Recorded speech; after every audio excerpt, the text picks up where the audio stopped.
Alors, parmi les pistes évoquées pour s'en sortir, des députés de la majorité proposent de durcir les sanctions contre les malades qui ne respectent pas l'isolement et qui sortent quand même de chez eux, par exemple pour faire leurs courses.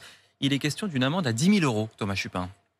Et pour le député Olivier Becht, le constat est très clair. Cette règle de l'isolement non respectée, c'est ce qui est à l'origine de la vague épidémique que la France subit aujourd'hui. Parmi les personnes qui sortent aujourd'hui et qui sont positives, il y a celles qui n'ont pas le choix. Et puis il y a des personnes qui se disent « ça va, j'ai pas trop de symptômes ». Ce sont elles qui contaminent les autres. Alors cette amende pour non-respect du confinement, le député l'imagine entrer en vigueur après le confinement pour que le déconfinement soit efficace. Et il prend exemple sur nos voisins européens. En Espagne, ça va jusqu'à 600 000 euros d'amende. En Allemagne, c'est plus de 2 000 euros d'amende. Alors évidemment, c'est restrictif en matière de liberté, mais aujourd'hui, ce qui est restrictif de liberté, c'est le confinement. Pour l'instant, le ministre de la Santé ne se dit pas du tout convaincu par cette amende, tout comme Frédéric Adnet, chef des urgences de l'hôpital Avicenne à Bobigny. Ce dont on manque actuellement, c'est du personnel. J'ai beaucoup de témoignages où les gens ne sont pas rappelés, se demandent ce qu'ils doivent faire. Et je crois que si on avait les moyens de leur téléphoner, de leur donner des messages pédagogiques, ça pourrait suffire. Il n'y a pas besoin d'à chaque fois de dire qu'on va les punir. Et pour Olivier Véran, le ministre de la Santé, ce genre de procédé ne fait pas du tout partie de l'histoire sociologique de notre pays.